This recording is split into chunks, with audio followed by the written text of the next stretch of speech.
Okay, good morning, everyone. My name is Dhamma. It's because it just happened I come to New York and visit to do something, but at the same time I visit Bhikkhu. Bhikkhu Bodhi. No. I didn't have time to see Bhikkhu Bodhi this time, but maybe next week. Actually after next week. I mean. I'm so bad in remembering the name. Subodha. Subodha. So, and then, he's really, welcoming and asked me to give a talk and then maybe guide a little meditation. So I like to take this opportunity. Firstly, I just want to make sure is that everybody hear me well, sound. Hear me sound and well. Well and sound, or sound and well. Okay, good.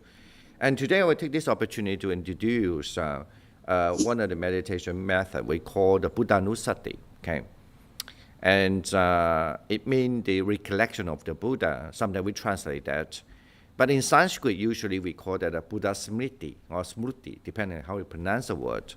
The word Smriti or Smriti means mindfulness or awareness.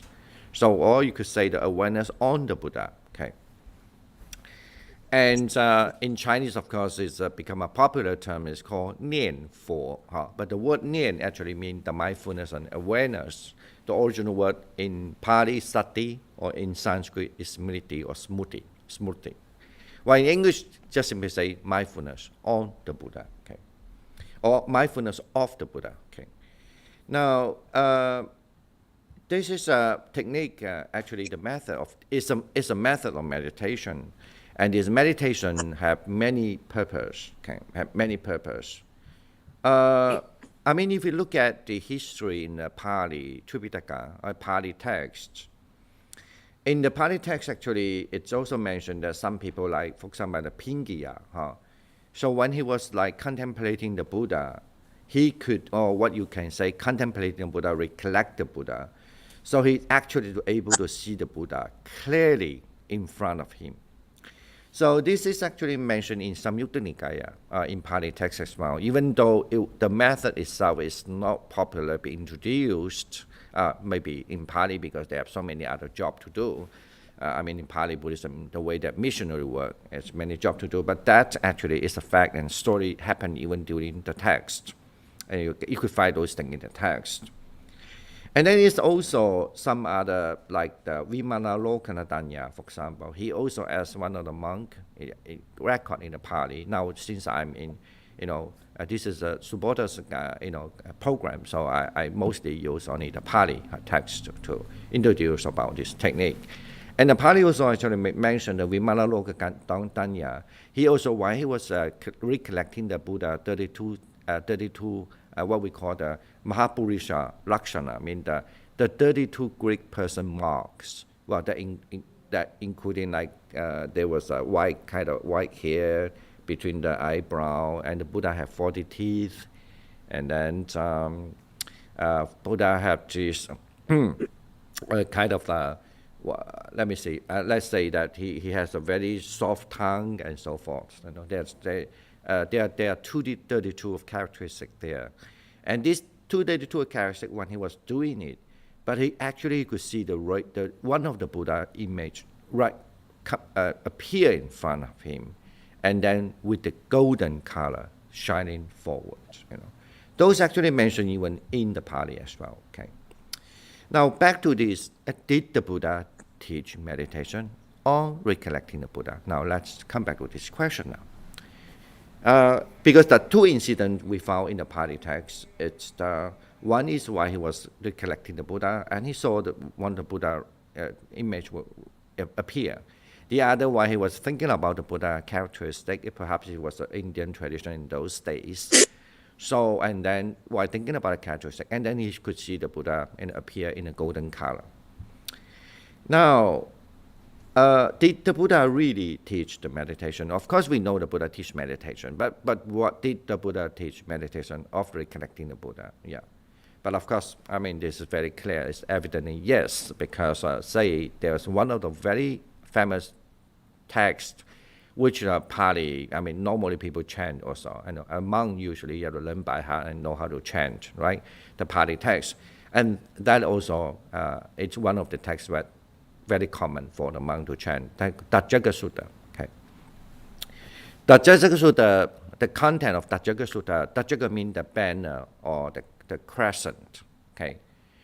Usually in the old day, even nowadays, the same. When you go for fight, go for the war, you certainly need to have someone who hold the crest to represent your country or your tribe or whatever, And then you just, show, go, fight, go forward, look at the crest, don't fear, no worry, no fear, and just look at the crest, and go forward.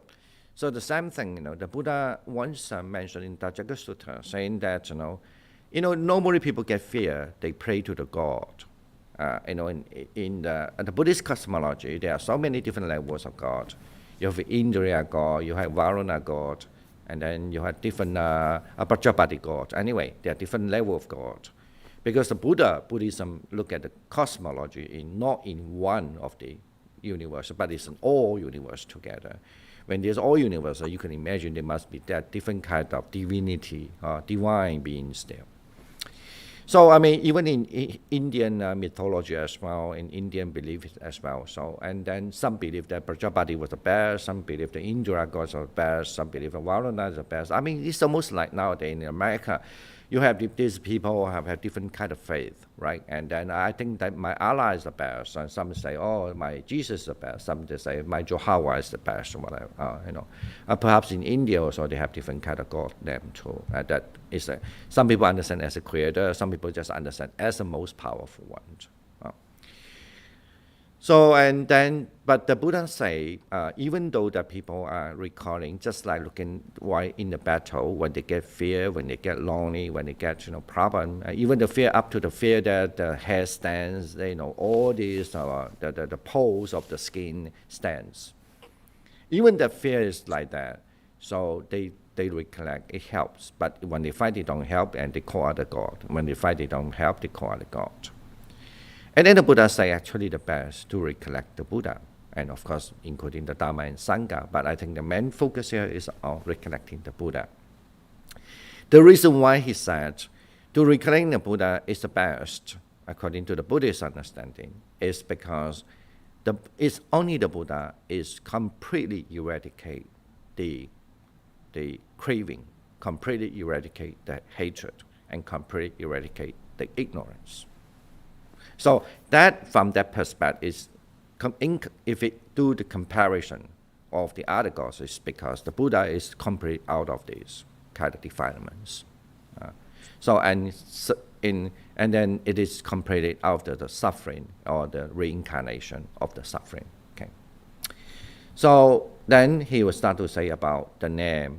And let me just allow me to chant very shortly. The name is just very popular Buddhism in Pali that everybody, almost Buddhist or every Buddhist, especially in Sri Lanka or even in Thailand, I'm sure the same, that they know how to chant that. Like Idipiso, Bhagava Arahan, Samma Sambuddho, Vidyacharana Sampanna, Sukata Loka Vido, Anuttara Purisa Dhammasati, Sattha Deva Manusanan, Buddho, Bhagavati. Okay.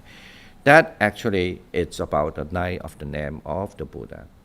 Now, in a certain tradition, in Sanskrit or in Chinese, that originally using mostly from the Sanskrit language that translated into Chinese, so we might add one more word in the front. So it's not start from Bhagava Arahant, but it's start from the Tathagata, in Chinese called Ru Lai. So that's why in Chinese tradition usually, or Sanskrit tradition, I would say, they think that there's a 10 name of the Buddha that as the rudiment name of the Buddha. Usually I won't say name, maybe call, sorry, I couldn't think of English term now. What is other term for that?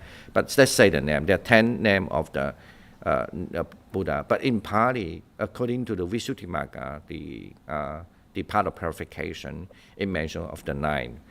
It's the way that how you understand it. The name. Anyway, now let's back to our main topic, to meditate on that, since this is a meditation class also. So what is the meaning of the Tathagata, as a Chinese tradition? It's Sanskrit, I won't say Chinese, it's a Sanskrit tradition. Well, usually in a Buddhist text, when we do the meditation, we definitely need to be think about the Buddha. Either you start with the Buddha statue or without the statue. But please remember, when Buddhism started, there was no statue from the start. Just a moment. Yes, somebody just came in the temple. Hi, good morning, sir. I wanted to, in the class, Benson told me that I could come. I wasn't sure, sorry. No, I would just, Subodha,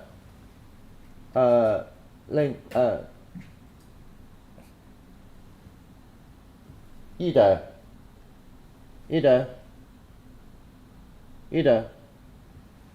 I would just ask somebody first. Could you just say there? I just sit there. Subodha.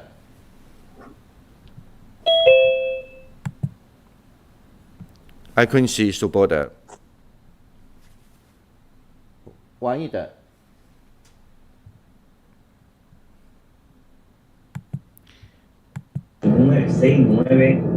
I'm sure, yes. Give me a second. I'm sure he will come up because he's preparing a tea and I'm having a class. Would you mind to sit there for, yeah, thank you so much, yeah. Let me, we just have a guest coming, and anyway. Okay, let me just continue. So when we do meditation of the collecting the Buddha, we firstly have to at least remember the name of the Buddha. That's what the Buddha addressed many times. One of the sutta I just mentioned, Tajaka Sutta, I mean the sutta of the crest, okay, or the banner or the crest. There, we can start with collecting the Buddha. Like you could have the image of the Buddha or without the image of the Buddha, but usually, traditionally, when you learn, you don't start with learning the image of Buddha. It's nothing wrong, that you have the image of Buddha. Because Buddha's statue came quite late. Lots of people think Buddhism is very, idol worship. For example, we've always been accused by others. Yes, it become manifested in such a way because, the idol is so important, the statue is so important. There's some physical thing that easy for people to get in attention. And even when they do meditation, they could easily have something to visualize to begin with, because a visual object is always easier for us to remember. But anyway, you have to think and remember actually the Buddha statue starts during about the 1st century and 2nd century, Otherwise, after the Buddha passed away for a few hundred years, we don't have a Buddha statue. And so this is, even though I'm not here to teach the history of Buddhism or archaeology, but I'm just saying that you have to understand. So, but the technique is always there at that time. People who have no chance to see the Buddha, then they start with meditate on recollect the Buddha's name. The name represent, we must understand, the name represent two things. First, you have to know the name. Second, you have to know the meaning of the name. Now, in Sanskrit or even in Pali, the same. When you learn any Dhamma or when you learn any meditation, first you have to know the Dharma. Sometimes in this context, the Dharma means the teaching. And the second, then you have to allow your mind into the Artha in Sanskrit, but in Pali called Attha. Okay, it means the meaning. It's just like when you have a philosophy, when you tell someone, you have to be a good person. A good person is just a Dharma, it's a teaching. So say, okay, I'm a good person. So you tell, you're good to be good. But, actually it's just a teaching. And then this teaching has many contexts, how can I be a good person? What kind of thing I have to be a good person? Is it right that I always have to be a good person? But, when you come to the meaning here, artha, or in Sanskrit, it refers to mean you really know something is called good. But that involves with your experience and involves with your truly understanding, or even through your wrestle from the past about good and bad, and then you come up to an understanding that good. That's mean by meaning. A lot of people learn Dharma, unfortunately, they only learn the teaching, perhaps even by heart, or even just reciting it and just keeping the memory. That's certainly in old day is very important without remembering it's hard, to But to understand the meaning, you really has to be really into that, that you know it, same thing. When you, is that Subodha online? Subodha? So, Subodha. Because I feel bad, the person is still waiting outside. Just a moment.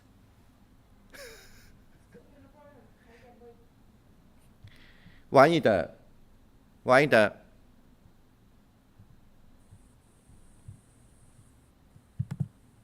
Okay. Let me just continue. Then we will take a break. Let me look for people. So, this is a good experience for me. I need to shift my mind here and there. And then, so this is, please understand. So you first understand the teaching, like, what is the Tathagata? The Tathagata mean, translate usually, the Tathagata. I don't know what we translate the Tathagata, sorry, in English. Anyone know? Suchness? Yeah, such oneness, maybe. Such one. Okay. In the sutta, is always the Tathagata. You refer to, sometimes the Buddha say, the Tathagata always teach like this. Kind of like I always teach like this. But the word Tathagata, it means suchness. In Chinese, it's very important, the word Ru Lai. Actually, the word is almost as powerful as the Buddha. Like in India, I guess, people are more inclined to use the word like Bhagava, that sometimes we translate it as the blessed one, okay, the blessed one. That's in India, maybe they love that term. But in Chinese, they love for being the Buddha, and they love the word Ru Lai, means the Tathagata. So when we do meditation, we have to understand the meaning first. The meaning is, the Dhamma here. The Dhamma means, the teaching is that the Tathagata mean, because the Buddha, how did Sakyamuni Buddha become the Buddha under the body tray? Through the understanding, fully understanding here means the practice of the Four Noble Truths. That's how he entered the Nibbana or Nirvana. And that actually, it follows all the past Buddha. Now, accordingly, the Buddhism understands this earth. We have an earth now. Maybe in the past we have about 24 civilizations, but among that there were 6 of the big civilizations there, and this Buddha was the 7th of the big seven, the 7th of the civilization. And so, because all the Buddha attain the Buddhahood is almost in the similarity. 2 of the things similarity. If I allow me to conclude it, one is that they always come up from a very good family, because of the good karma. Either become the most powerful religious son, born as a religious son, or either born as a prince, the most powerful person of the 2 in the world. So the paths of the Buddha are like that. Either they become the most powerful son of the Brahmin, the religious leader, or be a prince. And the second thing is that they will renounce the life and then become the Buddha under a certain kind of the tree and stay in the solitary. So this is a whole thing about, that's why the word called the Tathagata, because the Ta means suchness. Agata could mean come, or just simply say go. In Chinese, English is the same. Go where, it means to reach to where, Come where is also mean to reach to where. So it's just a direction, thing. There's a vector, direction, indication. However, it means you reach to some other place. So suchness, such way to come, or suchness to arrive, suchness to be there. So it means the Tathagata. So that refer to, that have the heritage of the past Buddha, how they attain the Buddhahood, the same as this Sakyamuni also have the same way to attain the Buddhahood. So that's mean by the word mean such one or suchness. And this is when we do meditation, we have to know his name is the Tathagata, and he's the one has a suchness because the past 6 Buddha did the same thing, are the same way. So either the same way they attain the Nibbana, or either the same way once you reach the enlightenment, they do the same kind of, their mission or their mission is the same. That's why it's called the Tathagata. And the second is that we know the very popular term Arahant. Arahant, we have three sides, Arahant, Arahant, Arahant. The word Arahant means someone who get enlightenment, right? But actually the meaning have many, but we simply just say few. The most important one is Arahant refer to the someone who cut off the reincarnation completely. That's why he's the most worthy of respect and worship. I know in the West people don't like the word worship. Anyway, depend. But the most worthy person to be respected and and worthy one. Why? Because he's the one who cut off the reincarnation. It's called the Arahant. And the other meaning is that he's far distant away from all the defilement and kilesa we call. I mean the defilement and the problem. So this is why he is called Arahant. Please understand, Arahant doesn't mean that he cut off all the problem, okay? But some problem, it could never manifest it, could never, attach or adherent to that kind of sane person like Arahant because it's far away. Another tradition, Hinayana school, I would say, I won't say, I don't like the Hinayana term, but just for the sake of easiness to understand, but like Shravakayana, that not highly emphasis of the bodhisattva part, not that they're against it, please don't think they're fighting, they don't, it's just they have a different way of stress, right? And the stress on the, like Pali usually stress on Arahantship. But like that, there's another kind of similar school like a Pali called Sarvastivada school. The way they explain a little interesting, even though not necessarily you are interested to hear, but I like to share to you is how they understand the cut off the defilement is not something like you completely cut off the thing, because imagine like something in the past, I did something like I smacked somebody's face. That is something you did already. But, the only difference is that when I smacked somebody, but that is come from my hatred and come from my anger, my hatred, or even my my delusion, all come in within. That's why I slapped somebody's face hardly, really hard. And then, but the difference is that if you ignore it, this kind of habit it carry with you, right? Because if you can slap one face, of course you can slap two face and three face and four face if the opportunity comes to you. You can abuse that power. And also, you might be quite delighted and slap in the face, because once you slap out of face, you feel that person in a vulnerability, and then you could feel you are in power. All these kind of what we call the bad karma will just come. Now, how you cut off this, I'm not going to mention about that, but I'm saying, so when we say far distant, it mean that somebody, if they're able to meditate and they can cut off this problem, it doesn't mean he forget this problem. The problem is there. That they still can see that thing, that person still, in the past, that person slapped somebody's face. However, because once you are able to meditate truly, and then this kind of continual result stop. So that's why it means something kind of like a bad thing done in the past, but that is like become a distant to that person. It will not affect the person no more. That's one of the way to understand the mean by Arahant. Okay.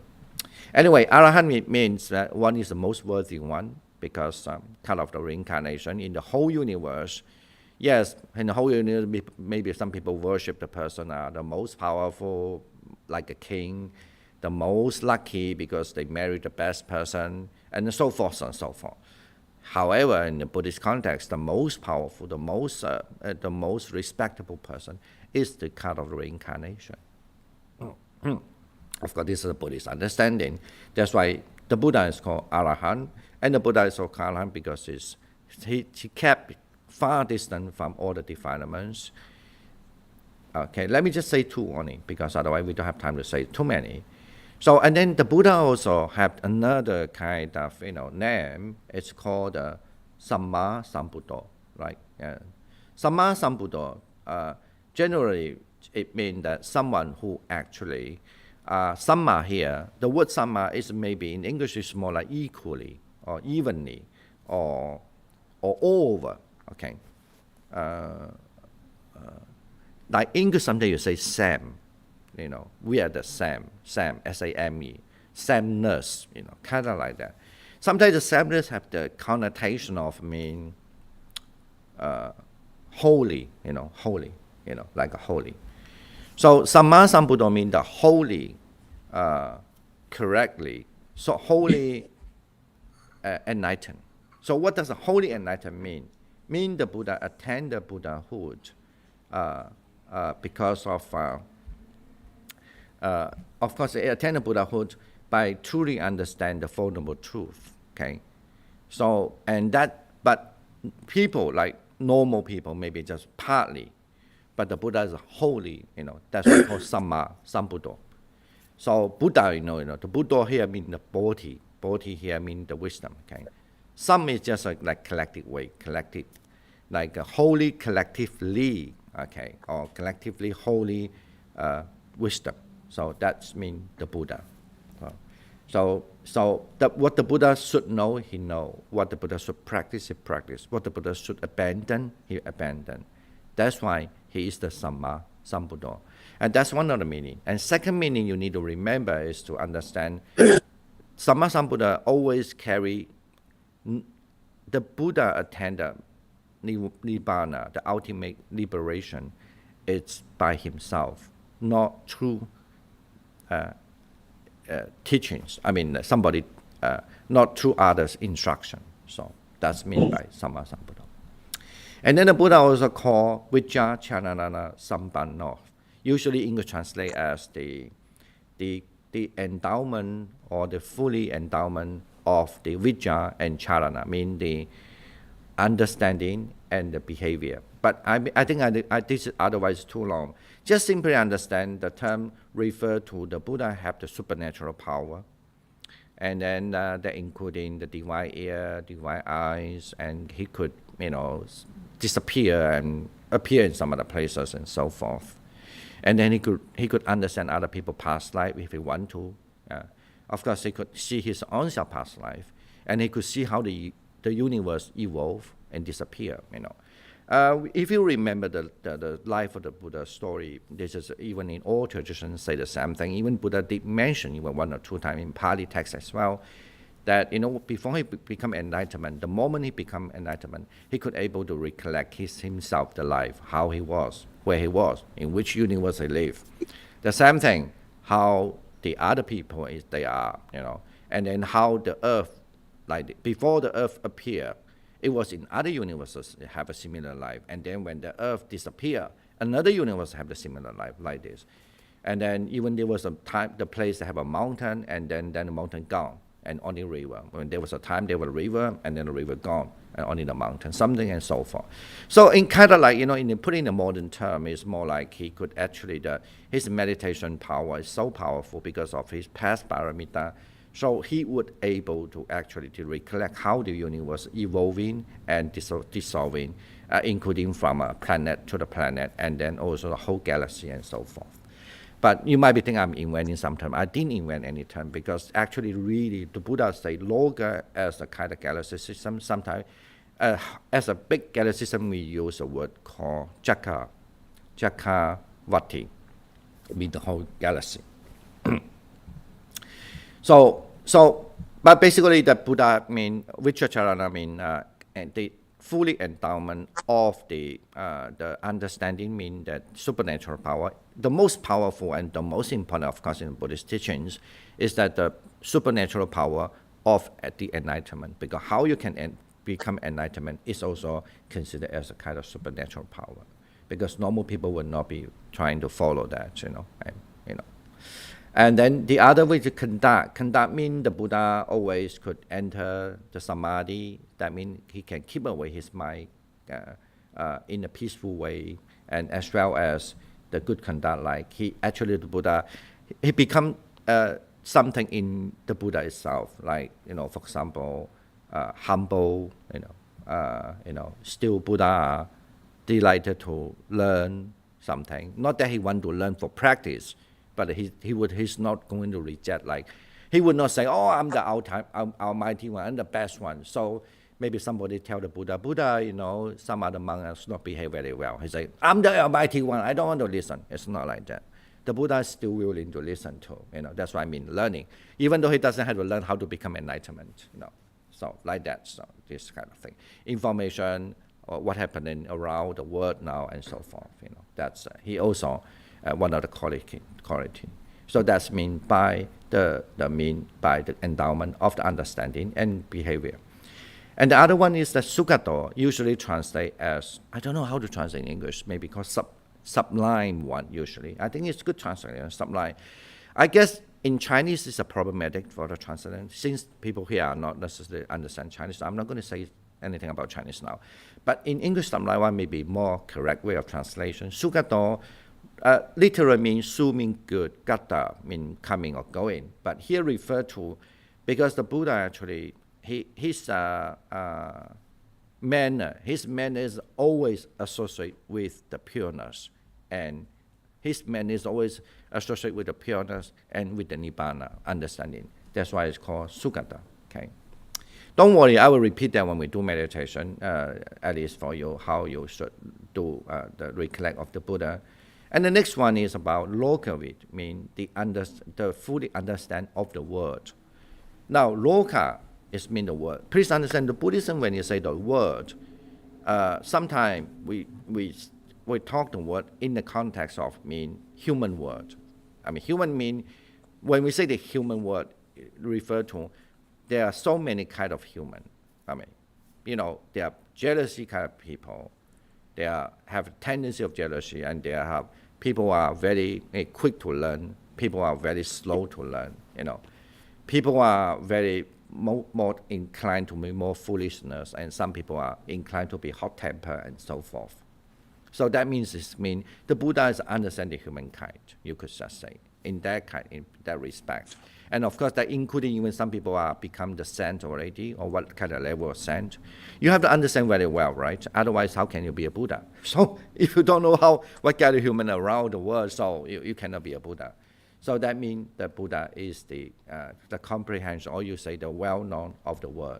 And the other meaning of the word, second meaning, is or maybe put it this way, you have to understand the word refer to three ways. One way is mean the humankind, and the other way is mean the physical world, like the earth we live. And then, Buddhism not only just thinking about the earth, but the whole universe. The whole universe, there are what kind of universe, how you can be born in that kind of heavens, or even there was unfortunate kind of state, woe state, and even the animal kingdom and so forth. So this is also called the fully understand the word.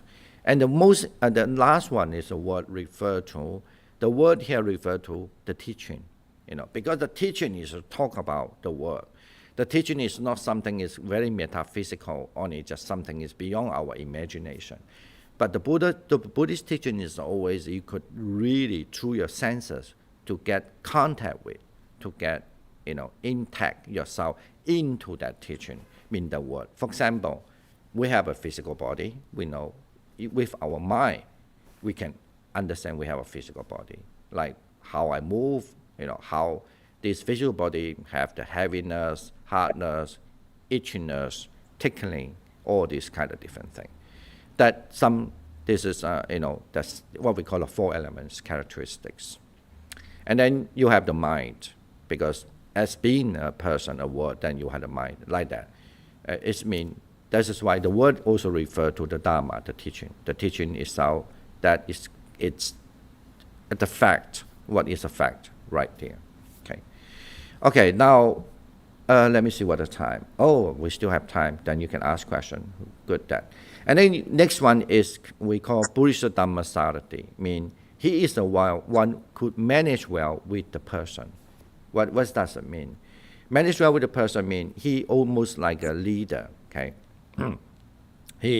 How he can manage any kind of people well, like, of course, there are so many Buddhist stories about when he met the dragon man. The dragon man is not a Marvel comic dragon man, but dragon, like a dragon can manifest as a person. So, and he know how to manage with that. And when he talk to the divine beings, how he can talk to the divine being, it means the Buddhist Dhamma Sarati. Usually the word Sarati in Indian tradition in old day, it referred to, like a good leader, a leader. The leader is always referred to, in old day, you have to travel because for business or whatever reason, you need to travel from one place to another place. You need to hire a leader that could lead you the road.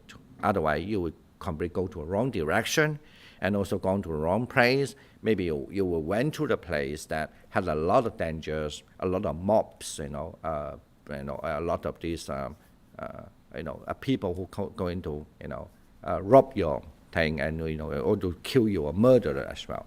So that's why in old days, the word Sarati usually refer to a good leader, that when you are travel anywhere, that you need to have a good guide and leader. So that means the Buddha is the best of the leaders. That's why it's called Buddhist Dhamma Sarati. And the leader is for what? To taming these people. Okay, taming this kind. It's not just people. Any kind of beings. And then another name of the Buddha is the Deva Manusanam. He is the Sasta Deva Manusanam. He is the teacher of the God and the human. So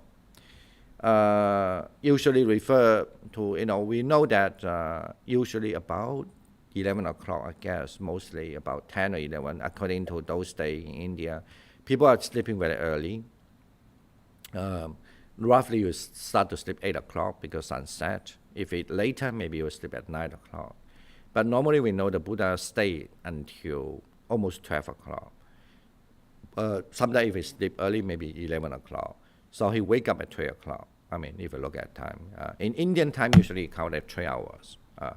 It's different from Chinese. Chinese, an old way of we count every 2 hours. But in India, they count every 3 hours.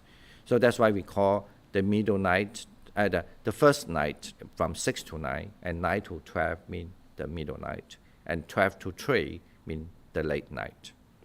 And then that's another called morning time already. So normally Buddha have to wait about 3 o'clock, wake up at 3 o'clock. So it's believed that normally in the middle night, especially the middle late night, a little late of the middle night, and some of the Deva, the divine being, will come down to meet the Buddha. So, and they ask a lot of questions. So including actually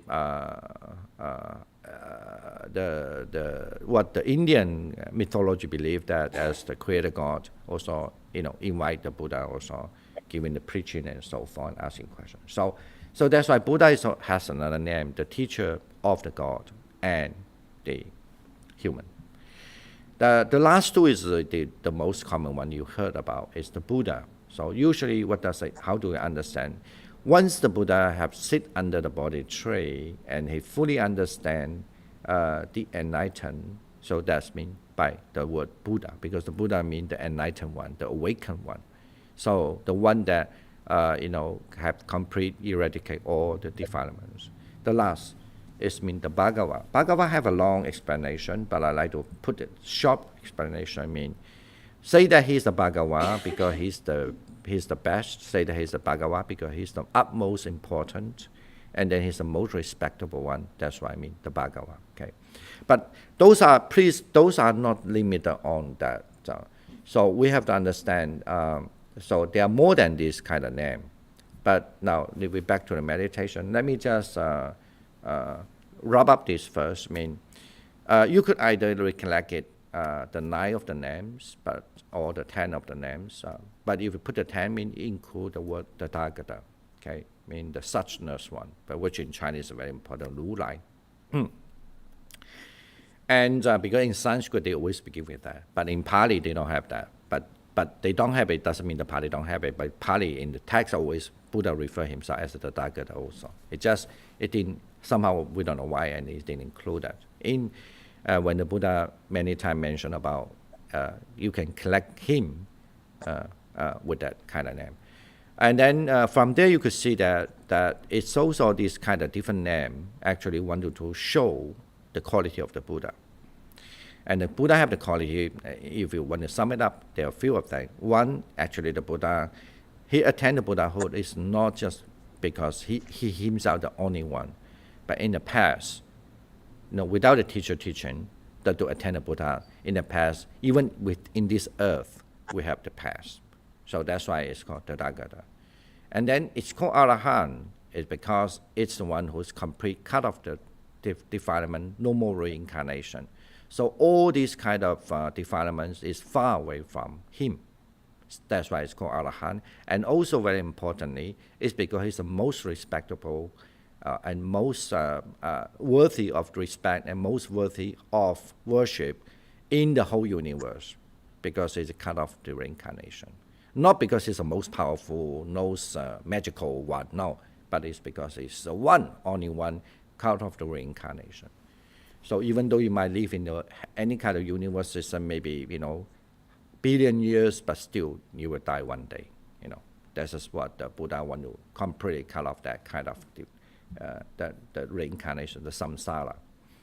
And then the Buddha also called Samma Sambuddho, what sometimes we translate as the fully enlightenment one, because Samma here, the holy, fully understand the Four Noble Truths. It's not like other who can attain very highly, but only partly, but he fully. So he know almost like everything clearly. So, and then the next one, the Buddha say, Vicca Charan Sambanno, mean he's fully comprehend of the understanding and the conduct. I mentioned also that means he has a full of the supernatural power, including the supernatural power of being enlightenment. How to be enlightened, So, and as well as the good behavior conduct.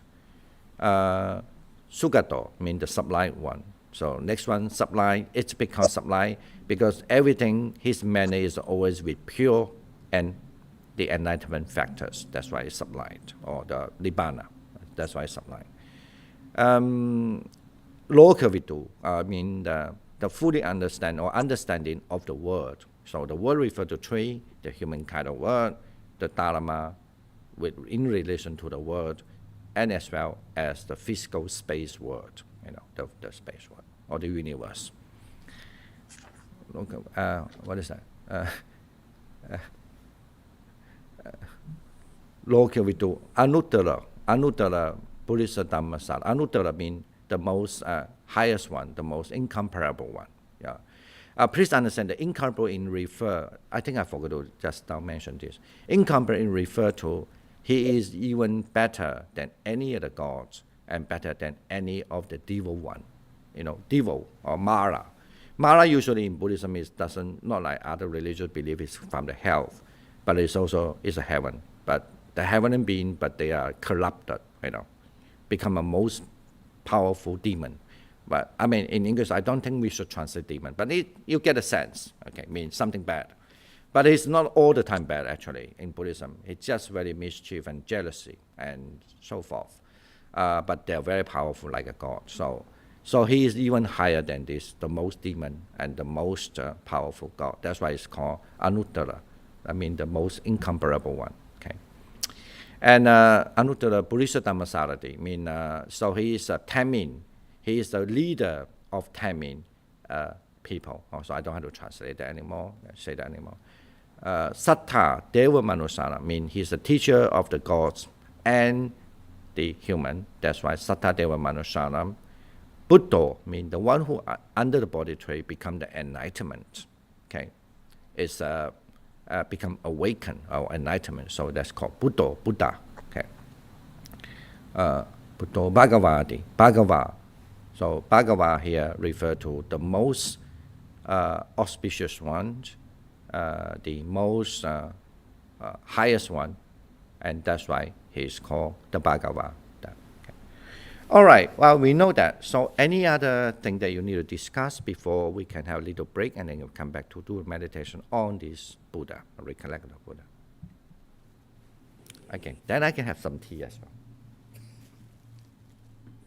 You have question? I wanted to ask a question about I heard that you were saying that Buddha had visits in the around 3 in the morning when he wakes up. This is the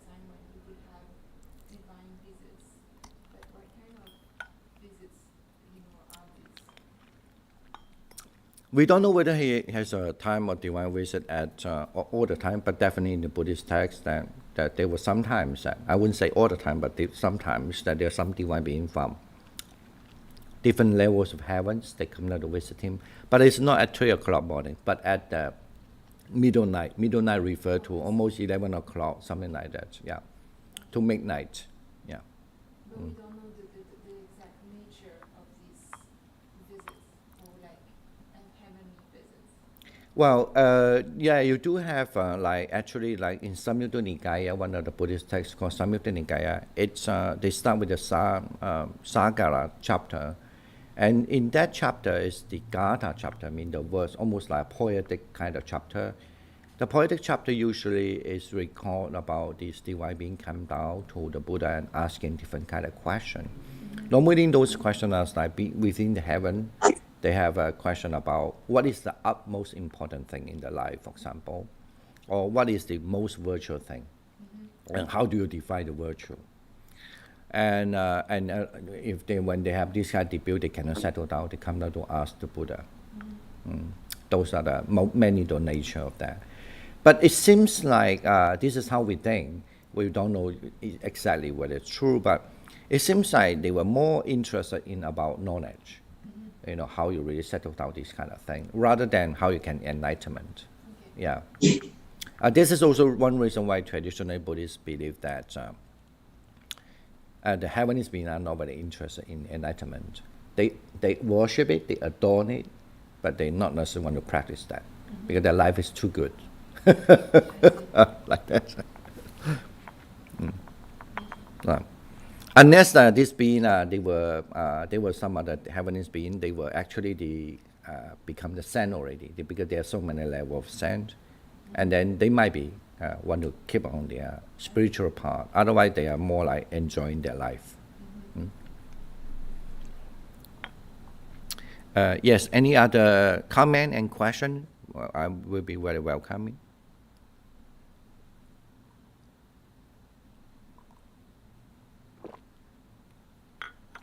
I see the chat here. I don't know what the chat is for.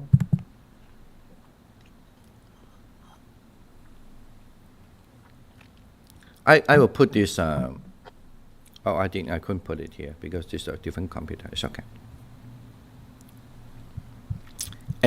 I couldn't hear any voice. Is there anyone willing to say something? That would be good because I will feel very lonely. But luckily we have one physical here and attending. And Subodha was very kind and going to prepare the tea and he disappeared with his supernatural power. Yes. Yes, I hear. I can hear you. Is that anyone want to say something? Please. Yes. Venerable, can you talk a little bit more about supernatural powers and the understanding of supernatural powers? I've been seeing this issue or this quality in light of the Diamond Sutta. I don't want to go further and talk forever about that. You can go forever. I would be very grateful.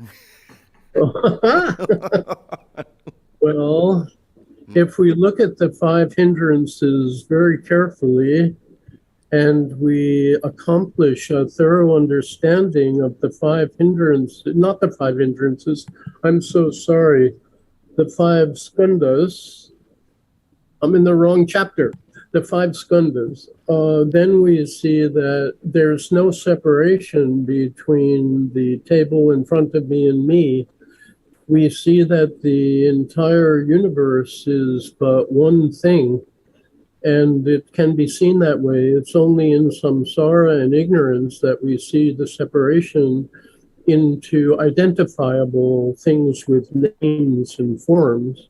So in that sense, when one achieves that completely, whatever that may mean, then the idea of a wall, we have a wall. Well, if I try to walk through the wall, I'm going to break my nose. But that's a samsaric understanding. That's not an enlightened understanding. However, if I have an enlightened understanding, then there's no separation between me and the wall. And so consequently, in my meditation, the wall is me, I am the wall. And so in that sense, we can walk right through it.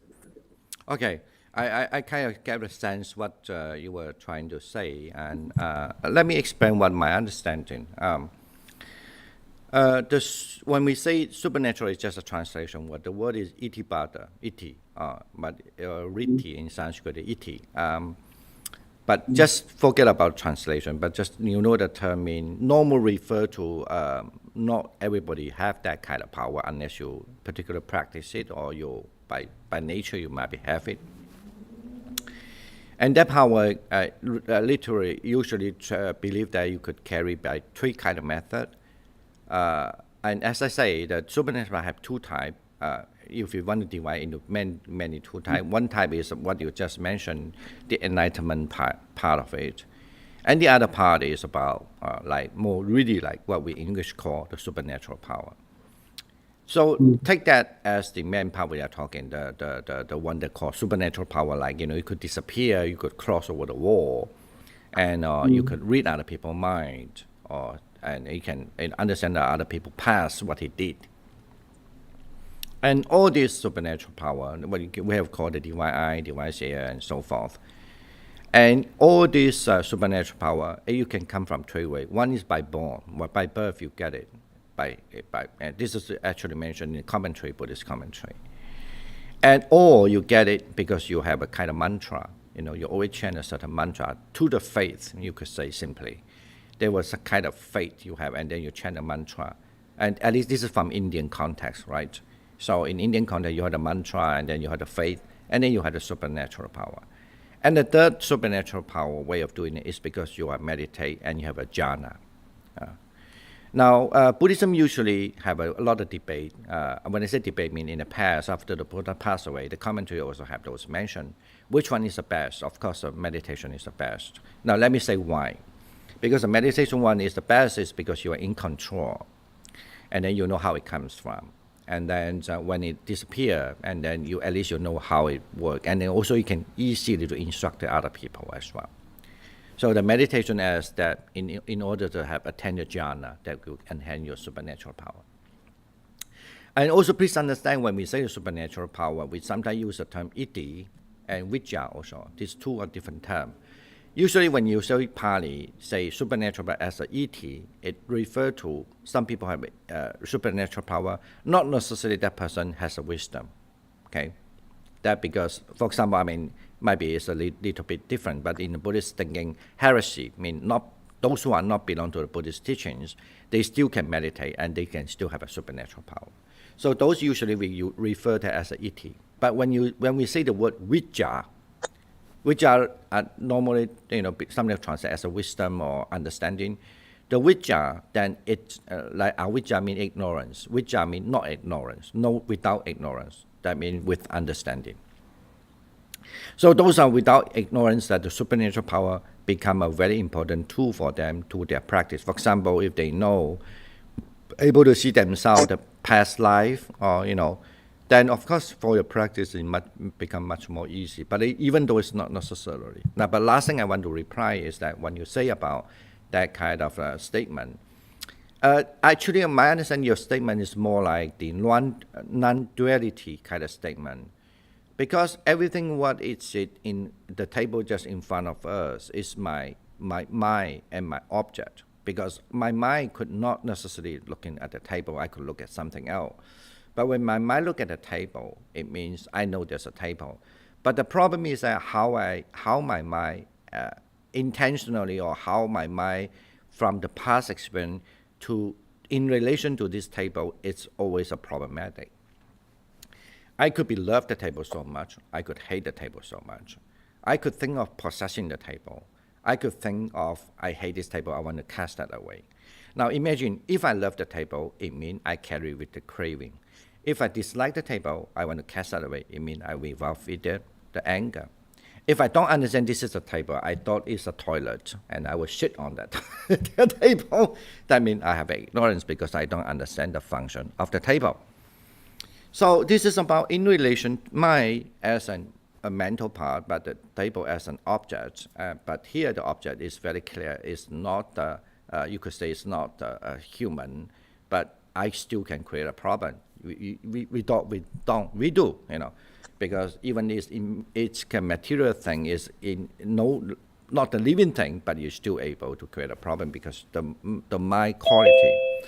Now, the thing it is, if you understand that the mind, my mind and the table in relation to the table, it can create a problem. Now, if you want to walk away or put away all the problem, like I like the table, you want to put that away, it creates a problem because then you get it from delight or craving, and you change your mind into hatred. But if I hate the table and I force myself to like it, it's almost, I would say, impossible. Then only you come out the result. That's why the Buddha always say the hatred only carry you more hatred. So yeah, maybe then you learn how to love the table. So yeah, maybe soften the way, but still, then you might be create another problem. So this is what I mean by non-duality. Wanted to tell you that. So only by understand you love the table, it's itself is the fact that you love the table. Then this is itself, you don't create a further love of the table. Just this is by the non-duality. Here it means actually why, I don't mean that you still continue to love the table. It doesn't mean that way. It means you love the table. But if you can sustain your mind, only just know that you love the table, that quality of the non-duality will appear because you have the right mindfulness. I mean, this is another way of explaining that, my understanding. Of course, this kind of experience or this kind of knowledge and teaching is still been, it's also understood as one of supernatural power. So we call that as the supernatural power of the teaching. Did I answer your question more or less, Michael Planck?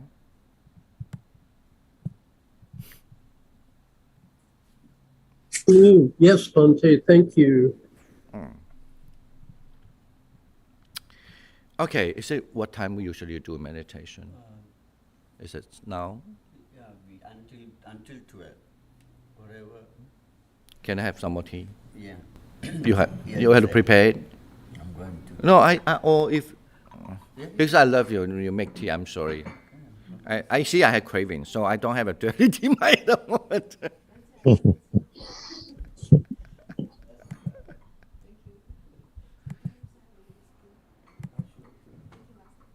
Yes, please, anyone want to share your experience and your life? And we will just wait maybe a few minutes, have a break, shall we?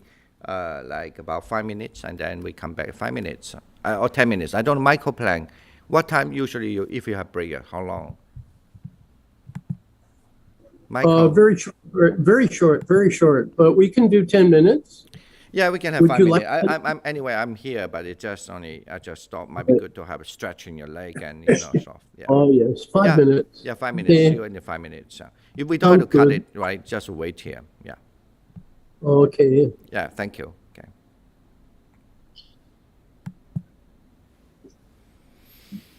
Dhammadipa. Yes. Dhammadipa, Yes. I want to mention something to you. Very funny thing.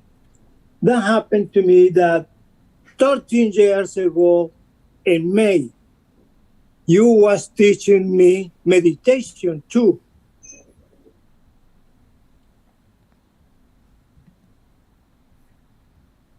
You mean 13 years ago, Yes, in May, yes. in where? In Carmel Okay. Monastery, Yeah, when you was deep about there. yeah, when I was at there, that's true. Yeah, I know you, I recognize you. Yes, you almost all the May that month, you teach us in the Sunday class meditation. Do you enjoy it? Do you find it beneficial? Of course, I find it beneficial. Matter of fact, I had my record here in my book. Oh, wow. Good to know that. Yeah.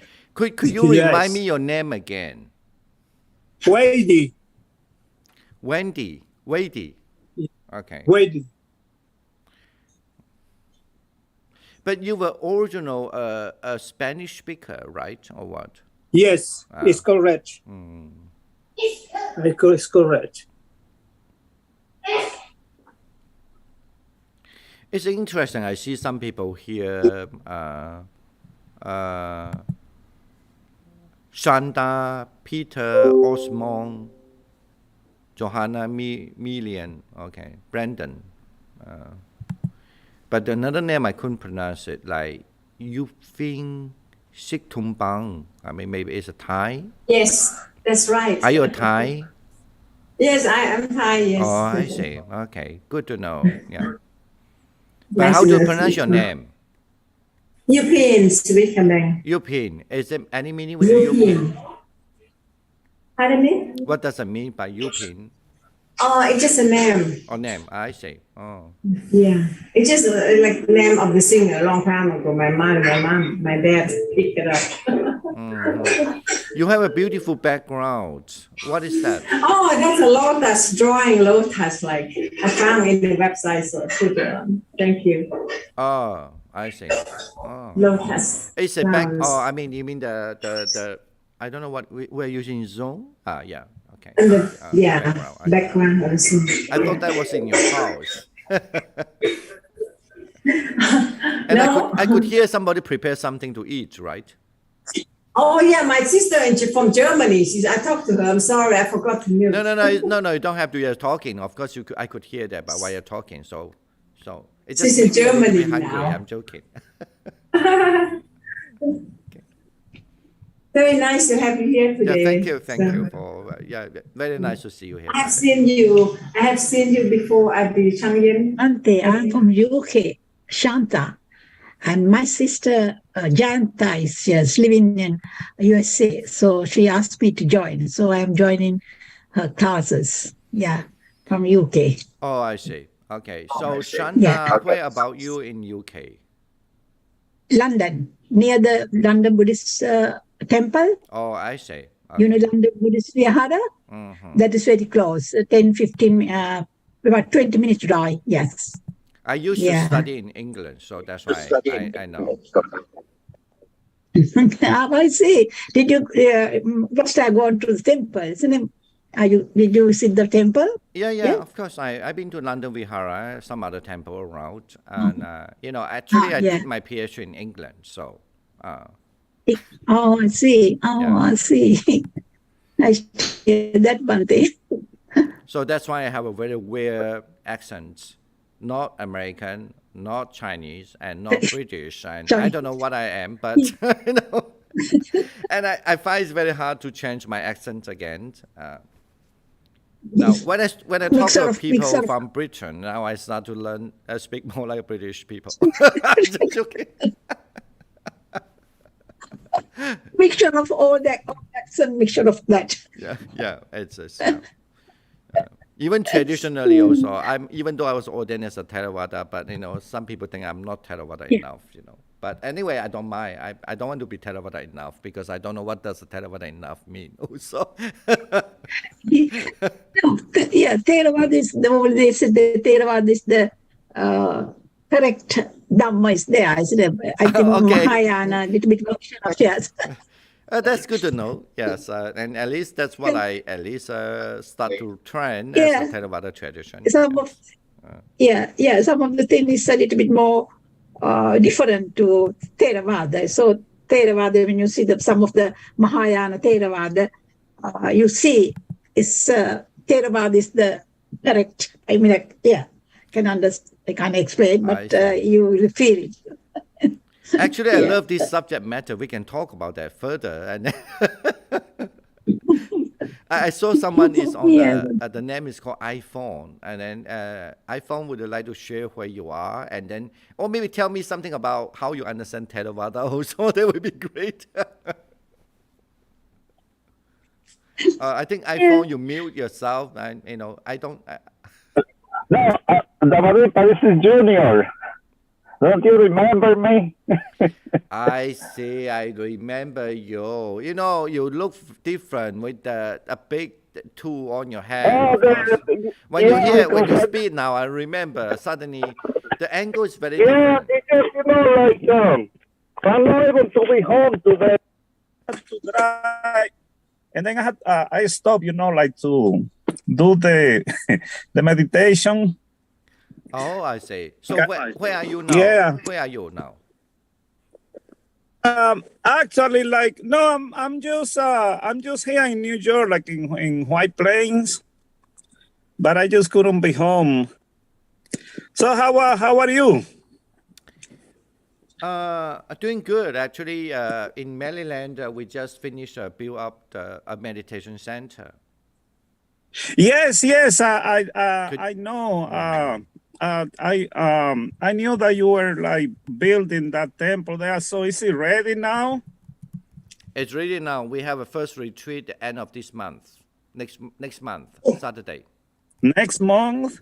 Yeah. Wow. And then we finish the whole meditation hall and with the walking meditation place. And then we have 2 classrooms on the first floor. I would say basement. Wow. And then we have a place for people to live. That's another building. And then And what happened? Oh, I'm sorry. And what happened to the other temple that you had there? Are you going to keep the it also? same way. The old temple we keep it same way. So the new meditation hall is just about 10 minutes, less than 10 minutes from the old place. The old place we keep the same activities. Everything keep it the same way. We just want to have a new place. It's doing only 2 things: meditation. Actually, we have a functional hall. So the functional hall is separate from a meditation hall. So they can have conference there or exhibition or even activities there. But then the other building is complete just meditation, very quiet. Yeah.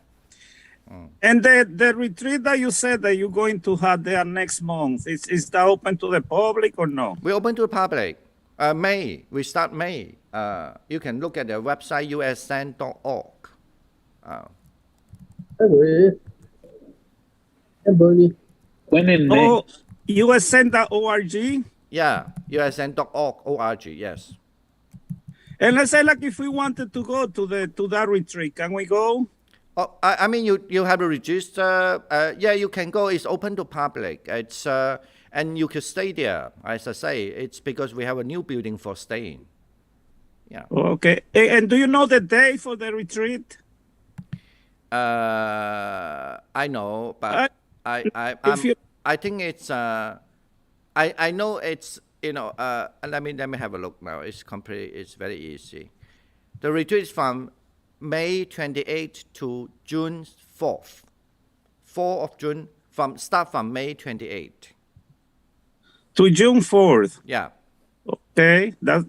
Wow. I mean, because that's one of the things that I have missed the most, the retreats, It's just like, I'm so eager to go to one.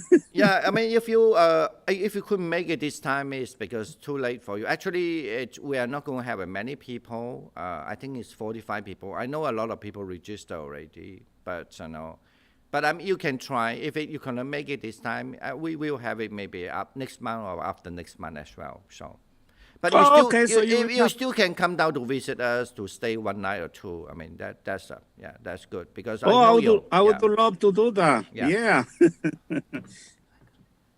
Okay. All right. Thank you. Okay. Thank you. Yeah. Good. Okay. So it's good that I could meet somebody I know here too. I thought I would be the stranger, and only Michael know me. No, a lot of people remember you from the time when I was in the Temple of Enlightenment, right? Yes, a lot of people around. I feel good that people still remember me. Yeah, we remember you. Many years over there.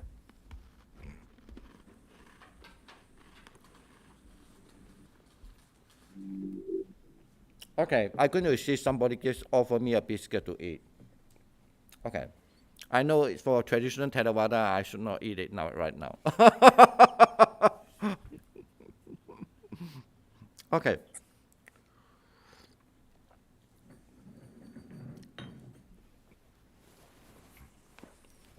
let's do the meditation now.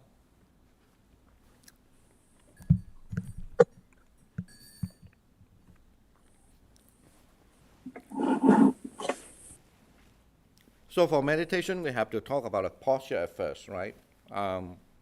We just sit upright, usually upright by tucking in the belly and, like pull up your anus.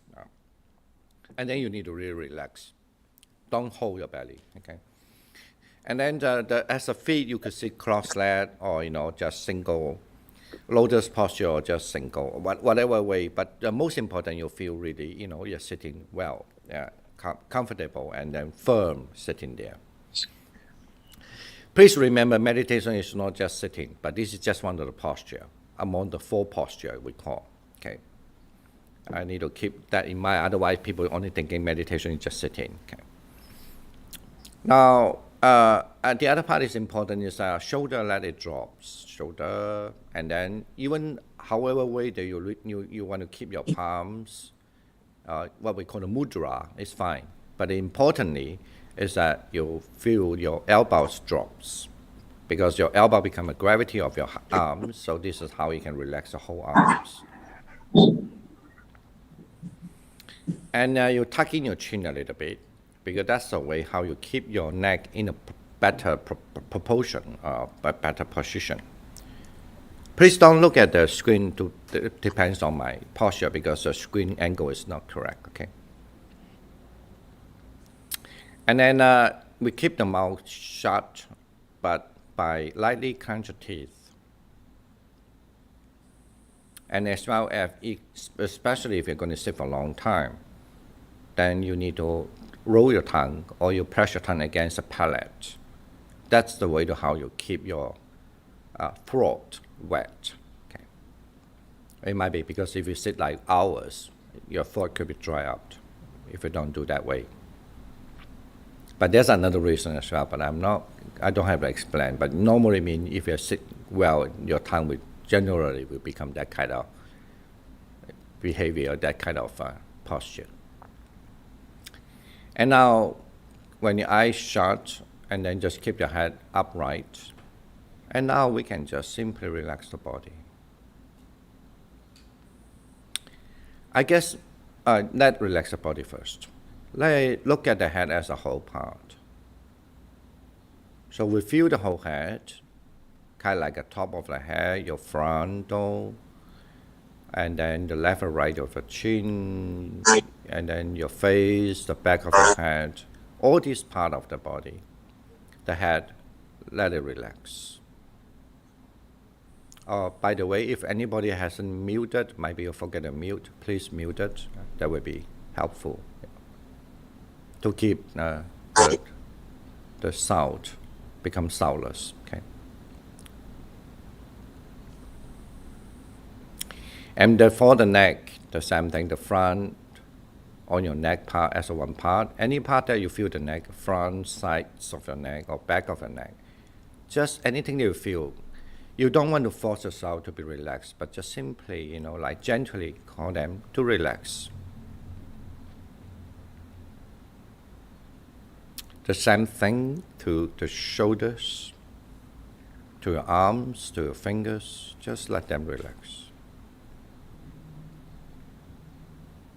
And this is the whole part, that including your shoulder to your fingers.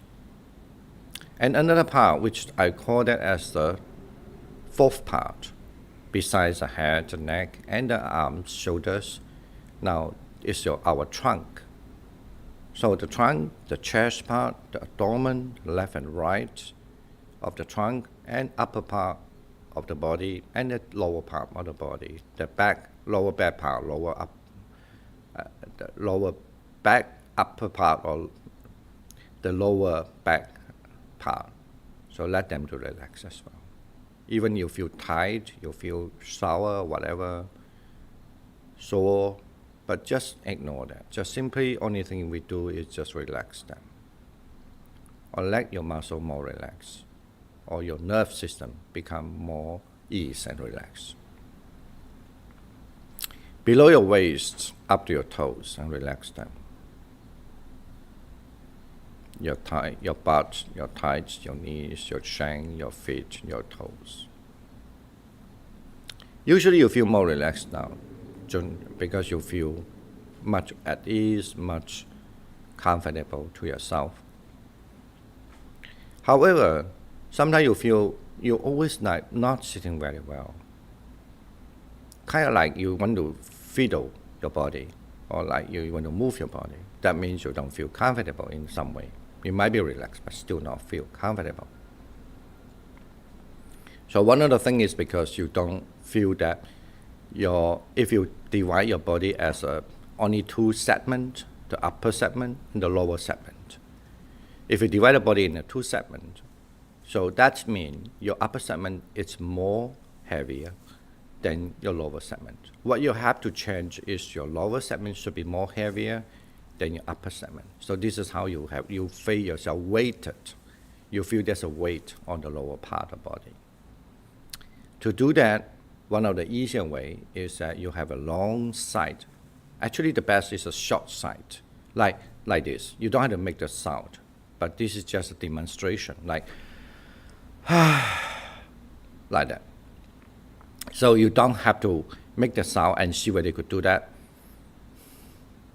Have a kind of long breath, and then suddenly that short breath out, like the exhalation in a short, like this. And this is how you could feel like you almost sink down. And this is how you sit. You can sit much comfortable.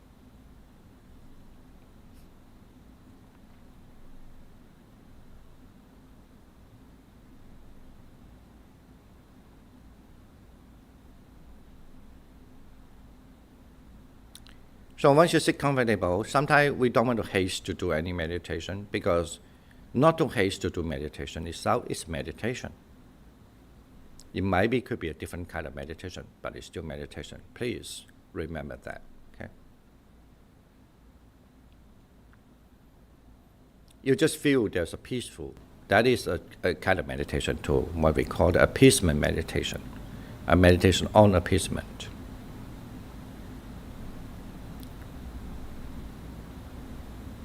Or some people start to realize there's some breath going on. So that's it's kind of like a meditation on the breath. Some people maybe start to feel the body a little heavy. Some other part is a little softer. Some other part is a little warmer.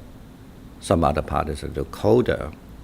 That is also a meditation. That is a kind of meditation of four element in Vipassana method. So you don't have to choose anything in the right way. It's always good that you carry with you that nature, what comes to you. The most important thing that you feel it works a little bit. It's better than before you start your meditation.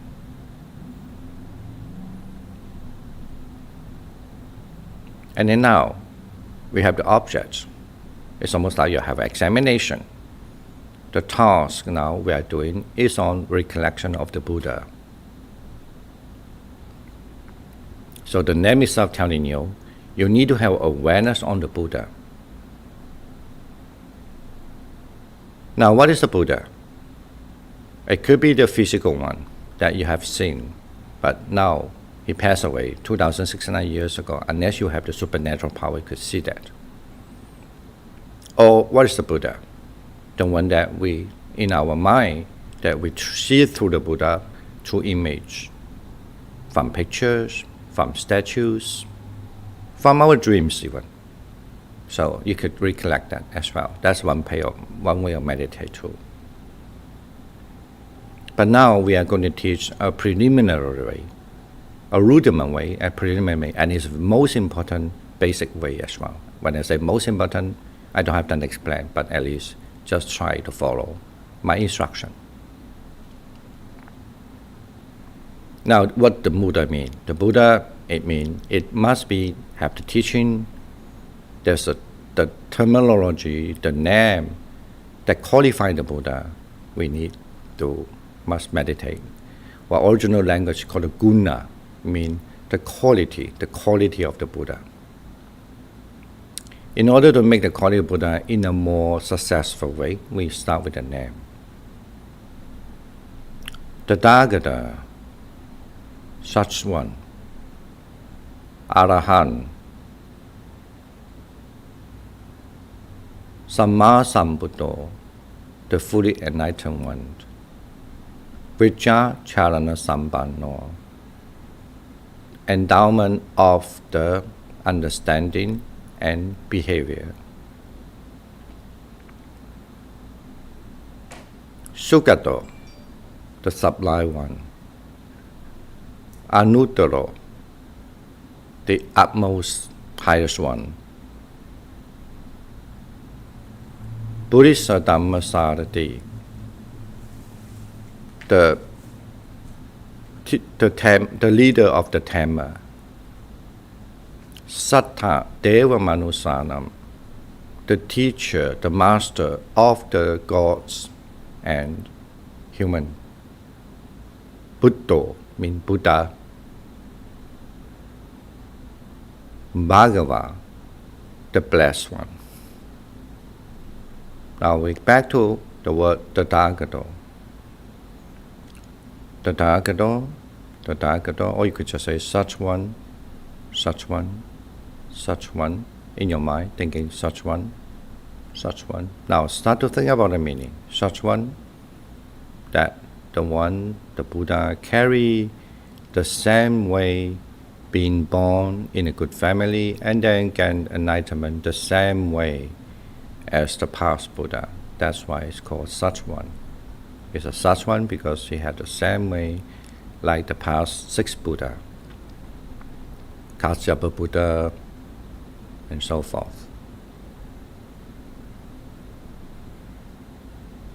If you find it difficult just to think about the meaning, you could just simply recollect the name first. Such one, or use the original language, Tathagata, Tathagata, Tathagata.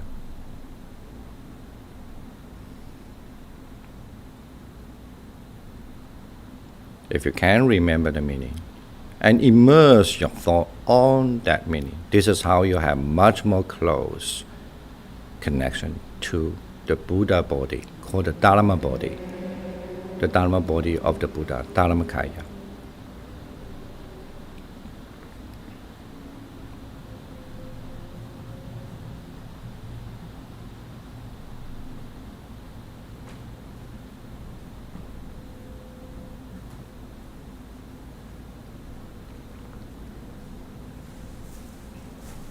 Okay, in Pali will be the first name, but in other traditions like Sanskrit will be the second name.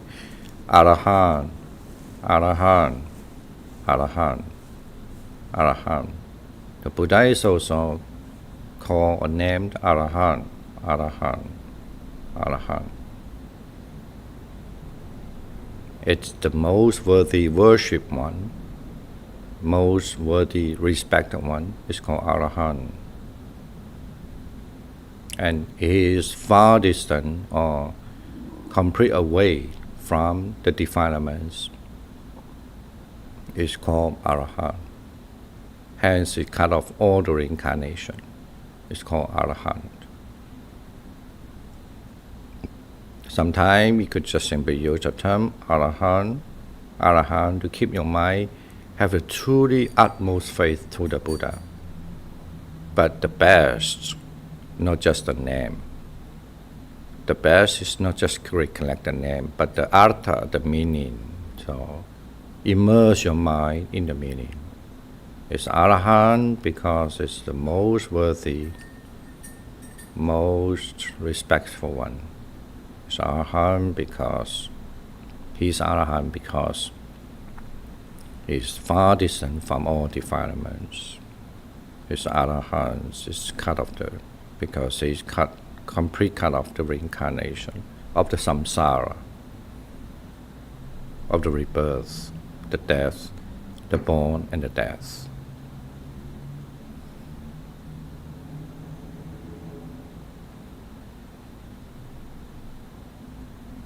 If you do that meditation, in case somehow intentionally or unintentionally, or somehow you could think of the Buddha statue, that's fine, okay? Don't reject with that. It could combine together.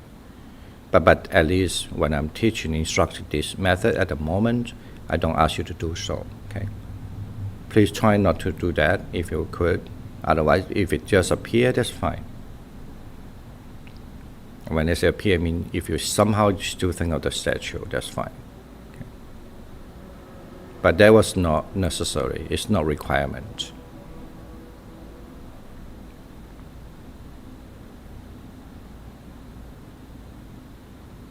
We come to another term, Samma Sambuddha, the fully enlightened one.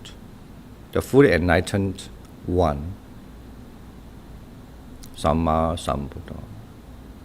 He is called the fully enlightened one, Samma Sambuddha, due to his fully understanding of the Four Noble Truths. What is the suffering? He fully understands in any way, any aspect, in any detail. What is the cause, the root of the suffering? He fully understands. The same as what is the cessation of the cause of the suffering? He fully understands. And what is the path leading to the fully cessation of the suffering? He fully understands. So that's why he's called the fully enlightenment one. And the word Samma means wholly understand, as well as also he is the one without a teacher, he gained his enlightenment. That's why he's called the fully enlightenment one.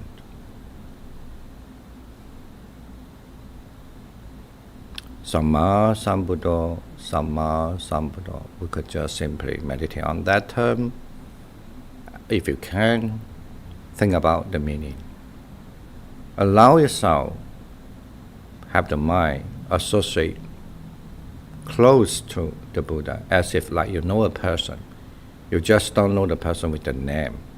You know the person with the person's quality, and then you appreciate yourself of that person's quality. This is how you make connection to that person. The same thing. We are doing one of the very important things is to recollect the Buddha. Because the more you can recollect the mind to the Buddha, just like you can recollect your mind to a good friend, a person, quality, you become more like that person, the good one. The same way, if you have that kind of connection to the Buddha, your mind, you can be more like the Buddha because you make the connection yourself with that, the Dharma body of the Buddha.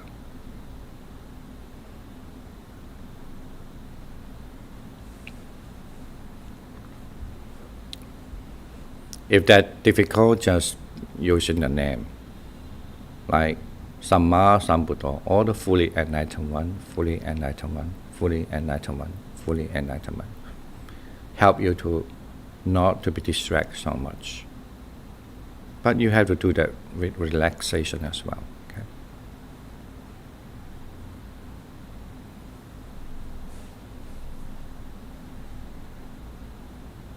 The next one is Vichara Charana Sampanna, means the endowment of the Vichara and Charana. The Vichara means understanding or supernatural power with wisdom, and Charana means a certain kind of behavior, including even enter the jhana is a behavior. And the Buddha have the, well studied, still willing to learn.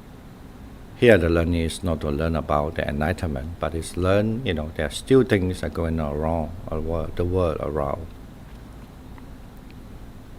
And he's humble and so forth. This is called charana, or the behavior. Or even enter the jhana is also behavior. Okay.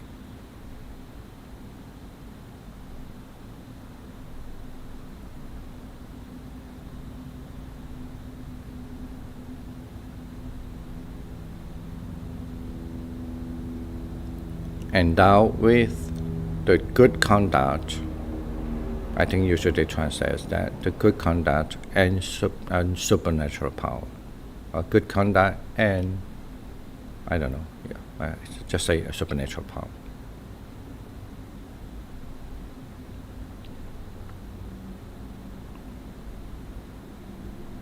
Sugato is the next one. Now we need the mind to think about the Sugato, the sublime one. The sublime because it's always act in a manner of pureness and act in a manner of Nibbana. That's why it's Sugato, it's sublime one. Sublime to one, sublime to one, sublime to one. Now we come to emerge with the meaning. The one who acts, the Buddha acts with the manner of sublime, act in the manner of pureness and Nibbana.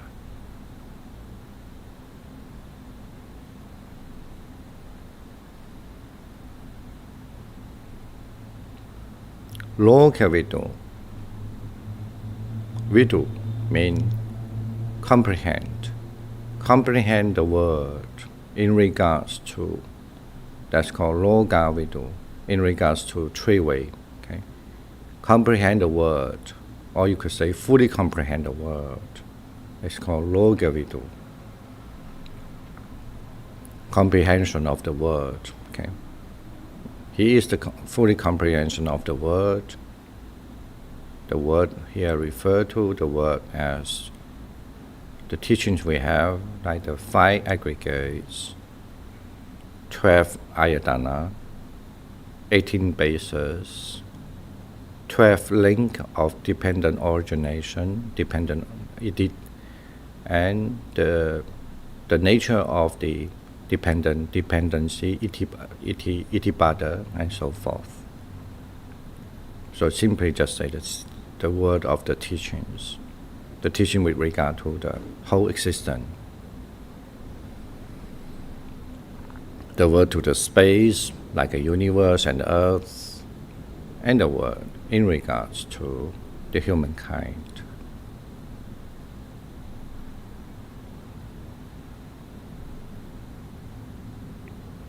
Anuttaro means incomparable one. Anuttaro, anuttaro, or anuttara, anuttara, anuttara means incomparable one, incomparable one, incomparable one. Because he is the incomparable one, he is the highest one, incomparable in the universe. Not even the Mara, or so-called the demon, or the gods, Deva can be comparable to him. So it's called incomparable one.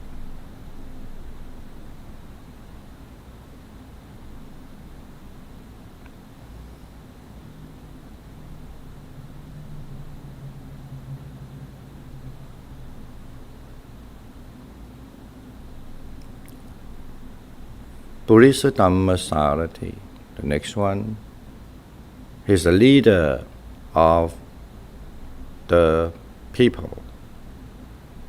So he knows where is a danger, asks you not to go there.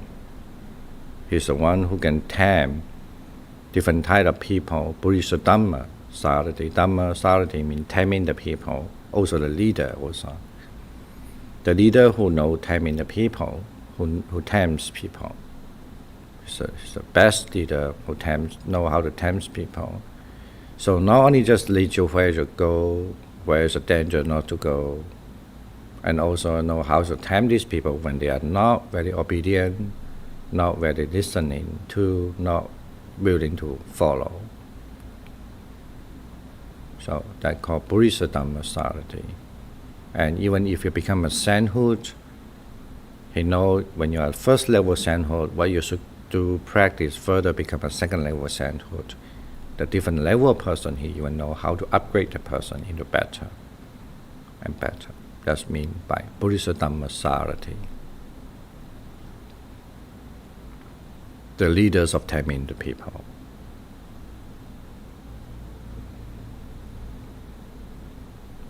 Sattha Deva Manusanam, the teacher or master of the divine beings or the gods and human.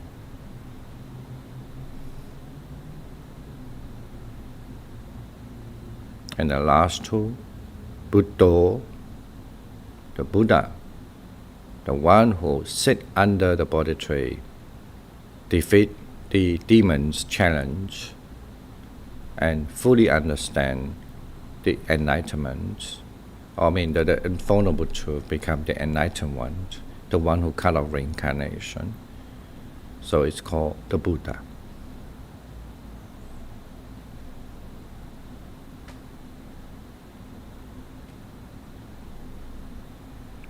In the same manner, in the same way, if you still find the mind wandering a lot, you don't have to think too much. You just simply know Buddha, Buddha, Buddha, Buddha. Keep your mind at least in the name first. And then start to think about the quality of that name. And you need to allow yourself immerse or involve your mind on that quality. So here, the mindfulness on the Buddha means the mindfulness on the true meaning or true quality of the Buddha.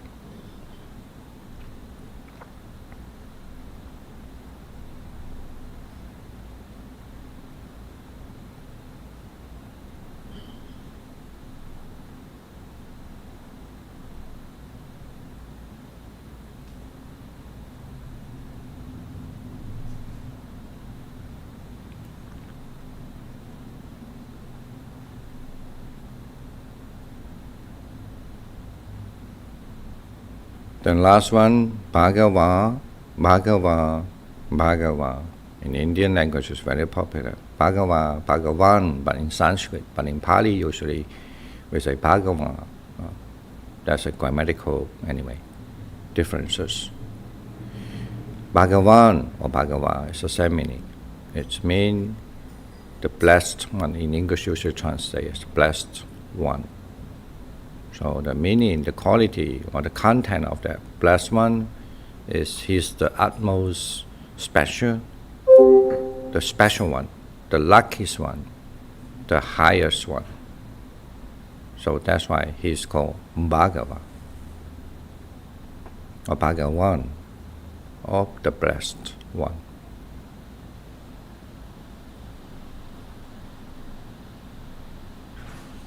We have 1 minute, 2 minutes more.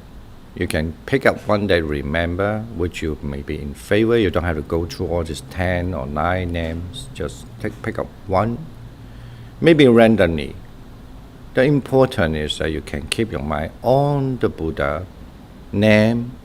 That's a minimal thing. And if you can, then you will become more progressive. Your practice is to keep your mind on the meaning of the names. Just pick up one. If you cannot do that, just simply use the name of the Buddha, be a statement to help you not to think something else, but just keep your mind on the correct recollection of the Buddha. That's even helpful too.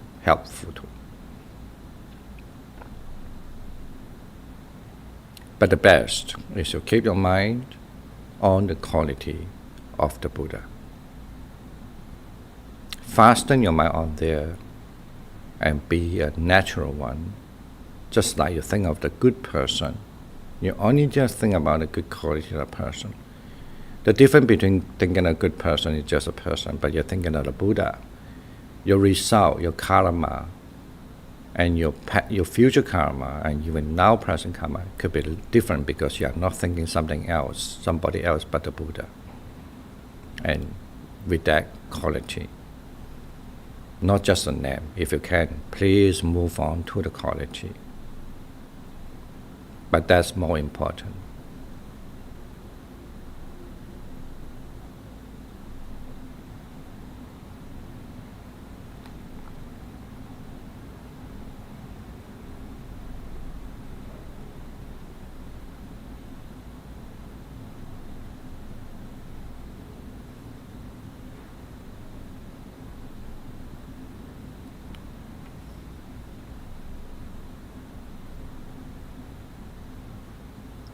We have about half minute left. You can just be patient a little bit.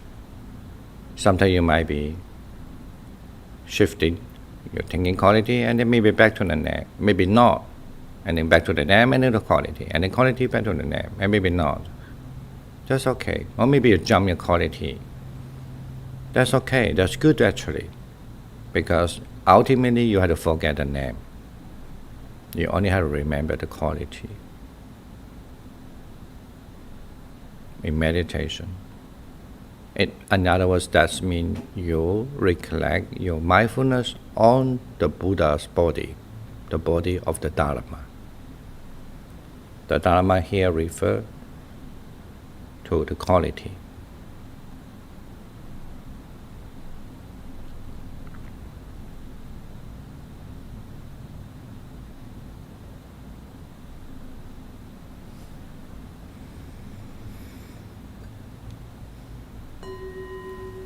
So when we hear the bell ringing, we don't open the eyes. I would suggest you learn how to immerse yourself in meditation, kind of like not thinking that now, but you still have the heart with the Buddha.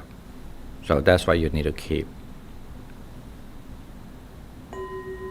And the second bell reminding you just to back to your physical body, and maybe you need to check your posture is okay, but most importantly that any part you don't feel relaxed, you didn't relax well, or what they were not well relaxed, that's fine. Just relax them now. And then slowly you can open your eyes. Yeah.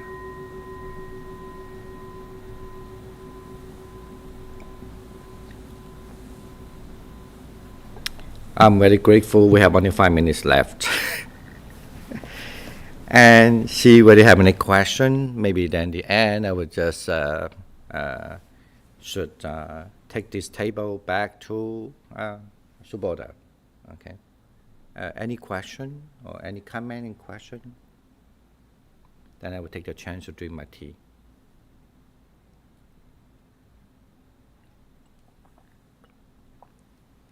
How was it?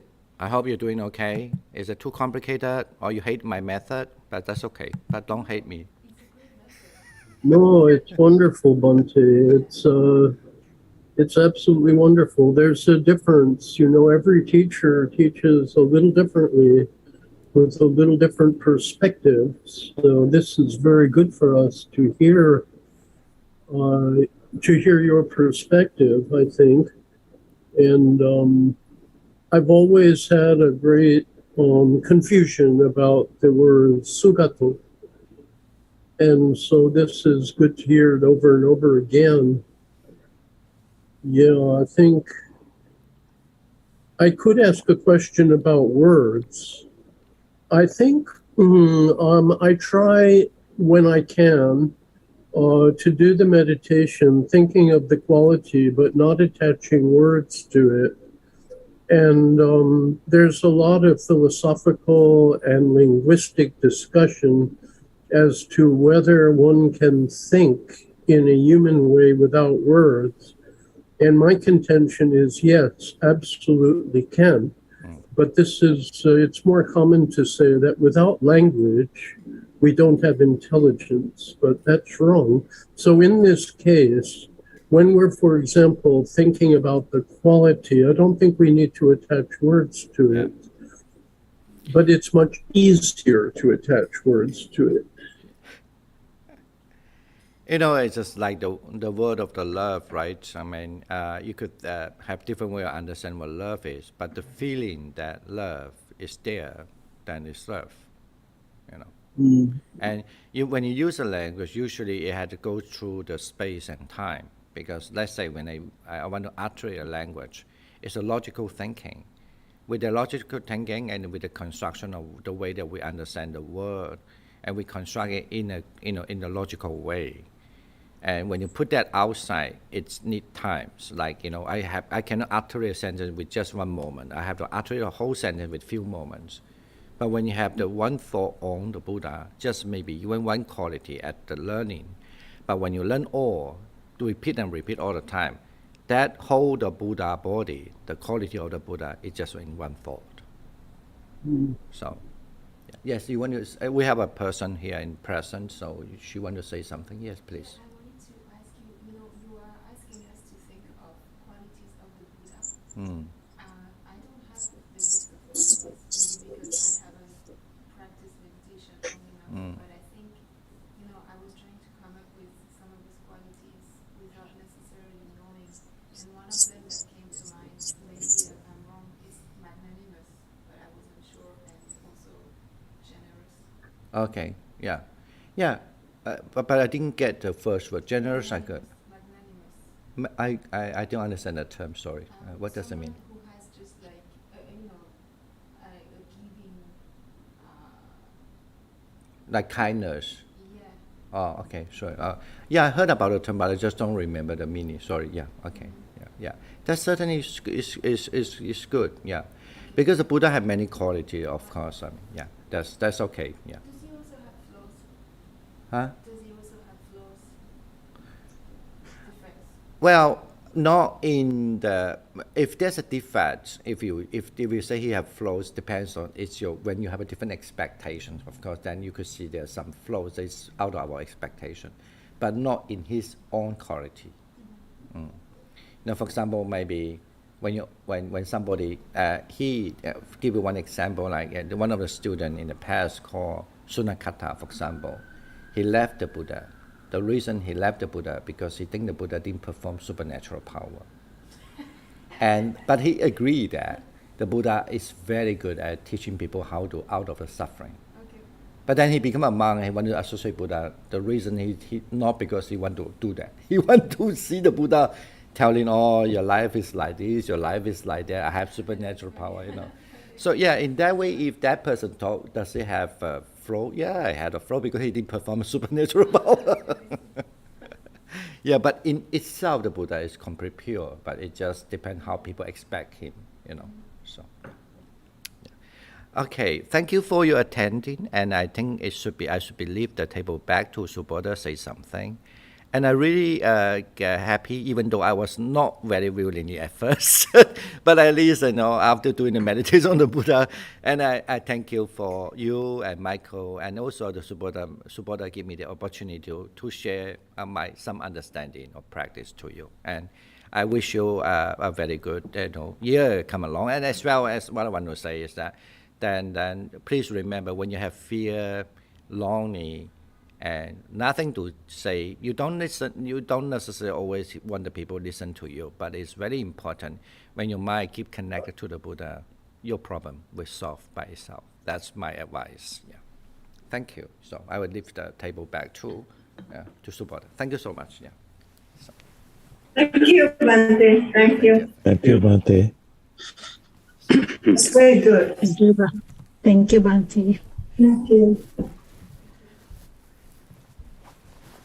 Hi, Bhante. Hi. Thank you, Bhante Dhammadeva, for teaching today. Wonderful meditation, recollection of the Buddha, and with much details.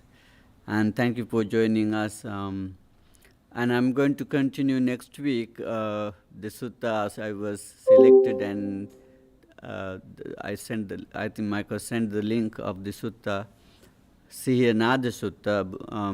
It said, this is the very wonderful sutta, how Buddha, what kind of power Buddha have, what kind of supernormal powers, natural powers Buddha have, Buddha explaining in that sutta. And also the effort Buddha made for attaining to Buddhahood, many years, almost 6 years. And he struggled to attain Buddha, and he practiced very austerity, very difficult, extreme self-mortification. So we can imagine that how suffer he experienced in his life attaining to the Buddhahood. And we're going to learn it next week. And thank you for joining us today, and thank you so much for Bhante Dhammadeva for being very kind for us to teach. And thank you for joining. See you next week. Thank you. Thank you, Bhante. Thank you. Terwan Saranai, Bhante. Terwan Saranai. Terwan Saranai.